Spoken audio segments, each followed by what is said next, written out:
Et on est parti pour la dernière ronde du tournoi de Lyon. Vous allez voir que je vais rater un pat incroyable contre le grand maître anglais Glenn Fear qui est 2400 Elo. C'est une légende du jeu d'échecs. Il est connu parce qu'en 1986, il a remplacé à la dernière minute le champion du monde Anatoly Karpov dans un tournoi très fort à Londres. Et il a fini premier du tournoi, notamment devant le champion du monde Boris Spassky. La légende qui commence ici par D4. Je joue E6, C4, cavalier F6, cavalier F3, D5, ici on a un gambit dame, et Glenn Fear qui après une petite réflexion joue ici K C3, C6, maintenant c'est la semi-slave, et ici après E3 je joue cavalier B D7 et Glenn qui joue ici fou D3. Alors j'ai hésité à rentrer dans cette ouverture, pourquoi? Parce que en fait, si on regarde la base de données, Glenn Fear, il a déjà joué cette position en 1987, je n'étais même pas encore né, donc c'est un peu risqué de venir le challenger sur son terrain, mais j'aimais bien cette idée. Ici, je joue D prend C4, fou prend C4 et B5 pour prendre de l'espace. À l'aile dame, j'attaque son fou, il joue fou D3, et je joue ici B4. Pourquoi B4? Parce que souvent, dans cette position, les noirs veulent jouer C5, la poussée libératrice, mais souvent le pion B5 est en l'air, donc je joue B4 pour cette raison. J'attaque en plus le cavalier ici en C3, il le déplace en E4, je mange, il mange, et fou B7 pour ici défendre le pion C6 qui est attaqué par le fou E4. Ici, Glenn joue rapidement petit roc pour mettre son roi en sécurité. Je fou E7, je développe mes pièces, et ici, dame C2, joué par Glenn Fear. Alors cette position, je l'avais la veille devant mon ordinateur, je l'ai préparé cette position. Et c'est vrai que l'ordinateur, je me rappelle qu'il disait que cette position était parfaitement égale. Sauf que là, tout d'un coup, devant l'échiquier, tout me paraissait plus compliqué. J'hésitais ici à jouer H6, hein, bien sûr, parce que si petit roc et à fou prend H7, je perds un pion.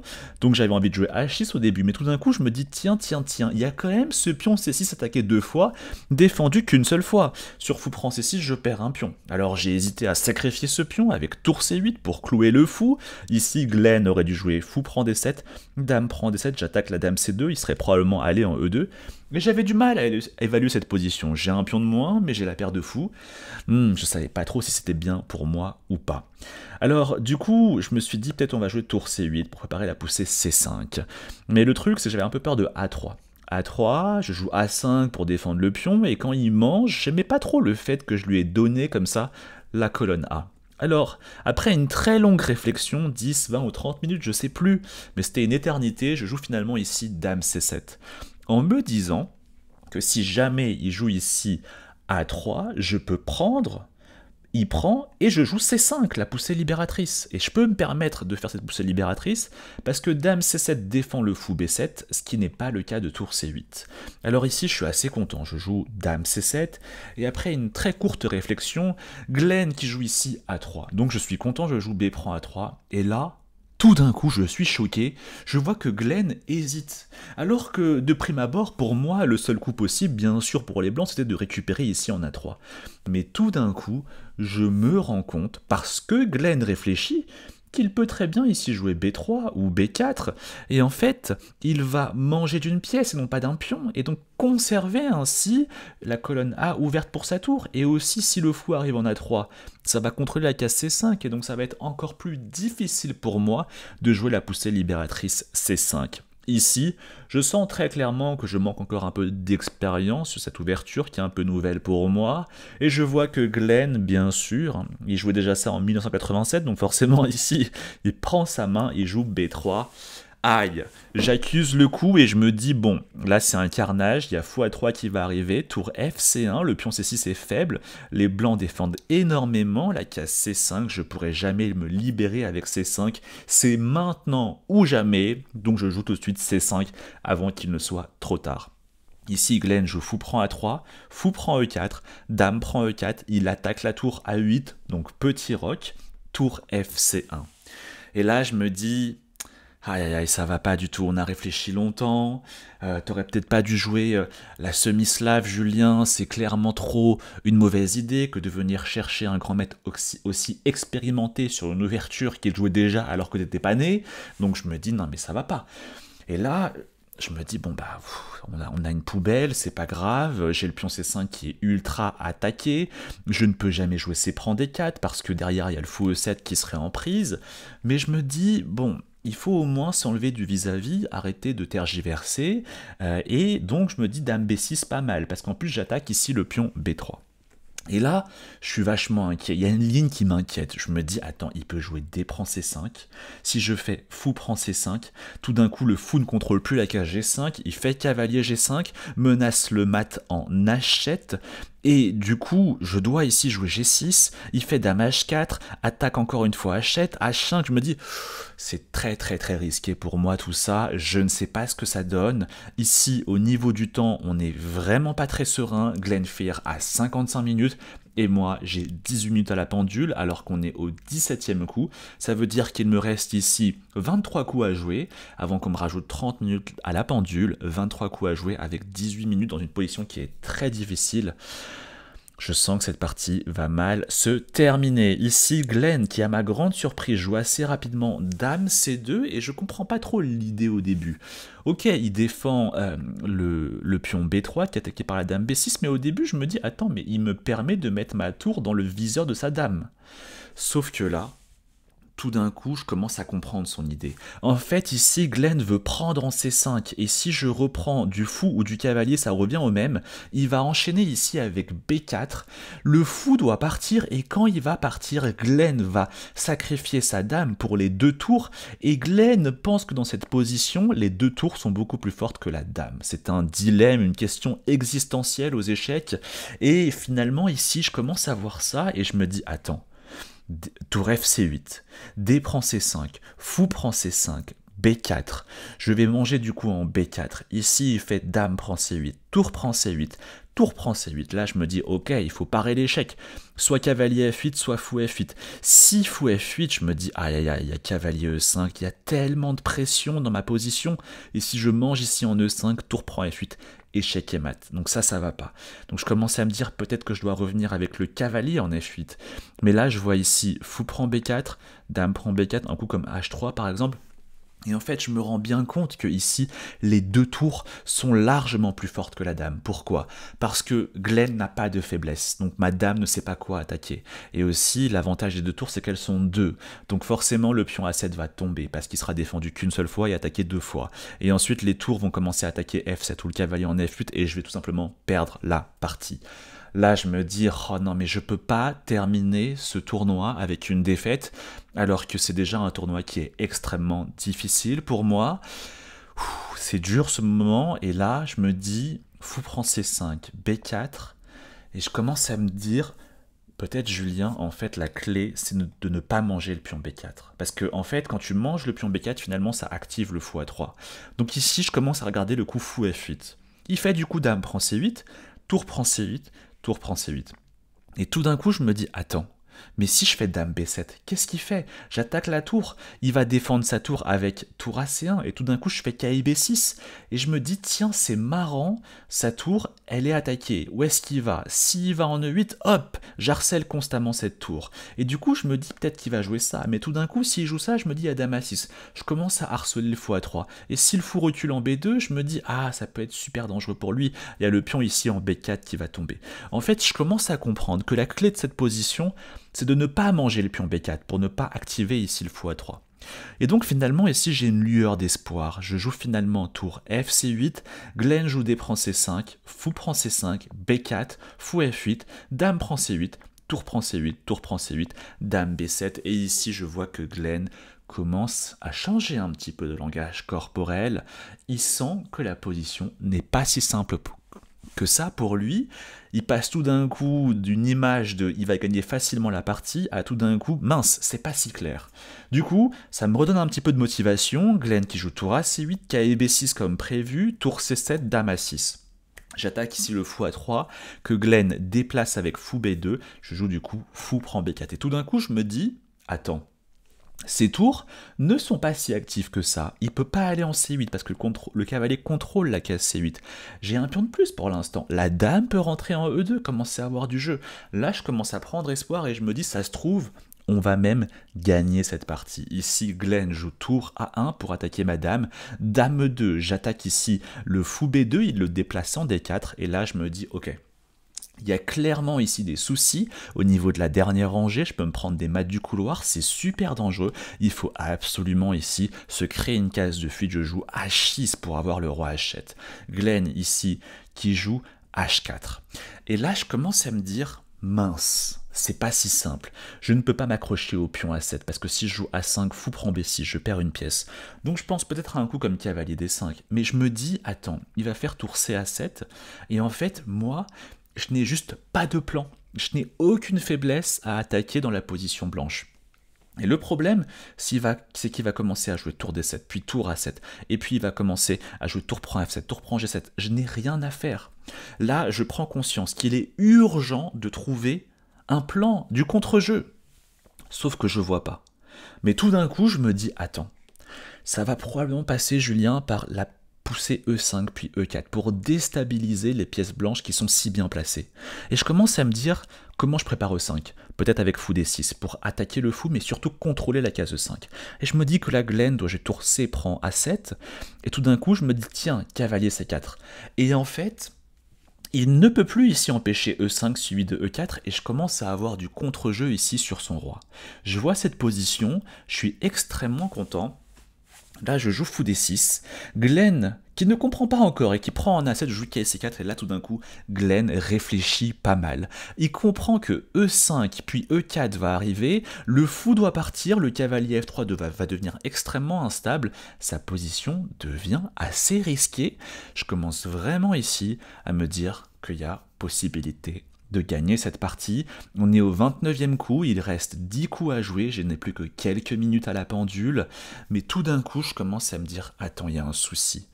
Peut-être qu'il peut jouer tour C1 pour attaquer le cavalier, en fait son idée c'est que si je joue E5, il ne défend pas le fou D4, il fait de la défense active, il joue tour A4, il contre-attaque plutôt le cavalier C4. Et le gros problème que j'ai, c'est que le KC4 ne peut pas trop se déplacer, il n'a pas beaucoup de cases de fuite, donc il faudrait que je mange ici en D4, mais si je mange en D4, il prend du cavalier intermédiaire, il attaque ma dame, donc je n'ai pas la possibilité de sauver mon cavalier, je dois déplacer ma dame, et après il récupère en C4, et encore une fois, cette position, elle est meilleure pour les blancs, parce que les deux tours sont plus forts que la dame. Donc je commence à me dire, mince, mais qu'est-ce que je fais ici si jamais il fait tour C1 ? Tour C1, mince, mince, mince. En même temps, je me dis, c'est quand même super dur à voir, je suis pas sûr que Glenn va le voir. Mais je commence à me dire, ok, tour C1, E5, tour A4, et là je me dis, attends, il y a peut-être E4, incroyable. E4, c'est incroyable. Parce que là, s'il mange en C4, il y a E prend F3, et tout ça, c'est très très risqué pour son roi. Et s'il déplace son cavalier en H2, par exemple, je peux prendre roi prend, et des coups comme K et D2, et je vais manger en F2, et son roi est un petit peu dans les courants d'air. Waouh, je me dis, incroyable. Et là, je vois Glenn, il prend sa main, il joue ici tour C1. Je me dis, on va lui montrer qu'on a tout anticipé, je joue extrêmement vite E5. Glenn pense me surprendre avec tour A4, mais je joue super vite E4. Encore une fois, ici je me dis, il y a moyen de gagner cette partie. Ici Glenn qui joue tour AC4, je ne comprends pas ce coup au début, je prends en F3, mais il enchaîne avec tour C2 et je comprends que ma dame doit partir et qu'il va finir par récupérer le pion F3. Du coup, je m'en vais, il joue ici fou C5, j'échange les fous et je reviens en D7. Finalement, il récupère en F3 et j'en profite pour faire dame H3, très important, j'attaque en même temps le pion F3. Et le pion H4 qu'il ne peut pas défendre simultanément, donc il s'accroche ici au pion H, je récupère F3, il joue tour 1 C4, je joue roi H7 et ici Glenn qui joue tour F4. Là, je me dis, ok, il n'y a que moi qui peux perdre cette position parce que les deux tours sont plus fortes que la dame. Le risque, c'est qu'il utilise ces deux tours et qu'il aille manger un de mes pions que moi je vais défendre avec ma dame, mais finalement on va transposer dans une finale de pions où moi j'aurai un pion de moins. Donc je me dis, il n'y a que moi qui peux la perdre. En même temps, la position doit être objectivement match nul parce que son roi est extrêmement faible, donc forcément j'ai beaucoup de chances de faire des échecs perpétuels à l'infini sur son roi et avoir ainsi le match nul. Donc je me dis, ok, c'est honnête, ici on va mettre la dame en H3 et on va proposer match nul à Glenn Fear. Donc je joue ici dame H3 et je dis à Glenn, Ayofajo, je propose match nul en français. Ici je vois que Glenn réfléchit, il sirote son café, il hésite, il tergiverse, et ici il me répond, I prefer to play, je préfère jouer, et il déplace sa tour en F5. Aïe, coup dur, mais en même temps, je me dis, bon, bah, en même temps, je trouve que la position, elle est objectivement égale, donc bon, je me dis, bon, bah, on va lui montrer que c'est nul. Je joue ici F6, et enfin, on a atteint le 40e coup. 30 minutes supplémentaires sont rajoutées à ma pendule et à celle de Glenn Fear. Ici, Glenn joue E4 pour jouer E5, ouvrir un petit peu les lignes pour activer ses tours. Je joue Roi H8, il joue E5, F prend E5, tour prend E5, ici Roi H7, j'attends, tour F, E4, Roi G8, tour E3. Alors, qu'est-ce qu'il est en train de faire, Glenn? En fait, son idée, c'est de placer la tour en G3. En G3, la tour est extrêmement bien placée pour deux raisons. Elle a à la fois un rôle offensif et un rôle défensif. Défensif parce que la tour est placée devant le roi, donc ça va empêcher la dame de faire des échecs à l'infini, et en même temps, en G3, la tour a un rôle offensif parce qu'elle attaque le pion G7. Donc c'est vraiment la meilleure case pour la tour, c'est pour ça qu'il est en train de jouer tour E3, avec idée tour G3. Ici je joue dame D1 échec, roi G2. Et là, je commence à me dire, ok, c'est super difficile à défendre, le risque c'est qu'il active ses tours peut-être comme ça, ou bien comme ça, et qu'il finisse par manger ici le pion G7. Je calcule plein de variantes et je me dis, ok, c'est super compliqué, et finalement ici je joue roi F8. Mais que ne fut ma surprise de découvrir ici un thème de patte incroyable qui aurait fait que je n'aurais eu vraiment rien à réfléchir et que j'aurais pu défendre cette position les yeux fermés. Le patte ici est incroyable, je suis totalement passé à côté. Et c'est quoi ce patte? C'est de jouer roi H8. Incroyable. Et en fait, c'est quoi l'idée? La seule façon de progresser pour les blancs, c'est quoi? C'est ici de manger le pion G7. Et donc ils vont mettre leur tour comme ça ou comme ça pour manger le pion G7. C'est la seule façon pour les blancs de progresser. Et en fait, le truc, c'est que moi, je ne fais rien, j'attends. Et j'attends le moment où il prend en G7. Et dès qu'il prend en G7, je fais la dame folle, dame H1 échec. Il doit manger dame folle et c'est pattes. Je suis passé totalement à côté de ce thème et ça m'aurait permis de faire match nul sans aucun effort. J'ai juste à attendre qu'il mange en G7 et je fais la dame folle. Ça, je ne l'avais pas compris durant la partie. À mes dépens, je joue roi F8, il joue tour F3, je joue roi G8, il joue tour F4, je joue dame D6, tour FE4, dame F6, F3. Et en fait, comme je n'avais pas compris ça, j'ai calculé beaucoup de lignes et ici déjà, il me reste plus beaucoup de temps à la pendule.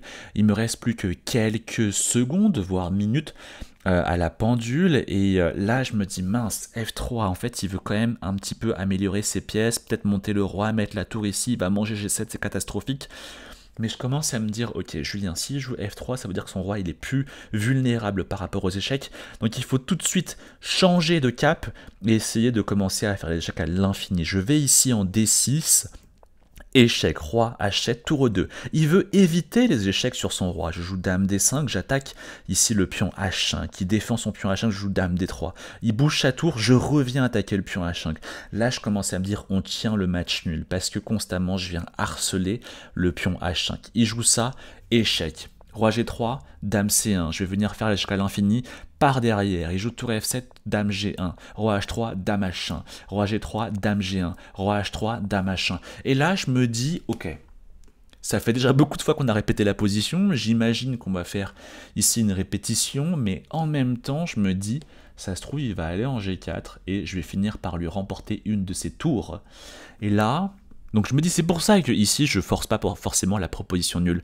Et je commence à regarder Glenn, je vois, il prend sa main et il joue roi G4. Et là, je commence à me dire, mais qu'est-ce qu'il est en train de faire? Il veut perdre la partie, Glenn Fear. Je commence à me dire, attends, mais il y a dame G2, mais qu'est-ce qu'il fait sur dame G2? Peut-être qu'il veut aller en F4, mais s'il va en F4, je me dis, il y a dame H2.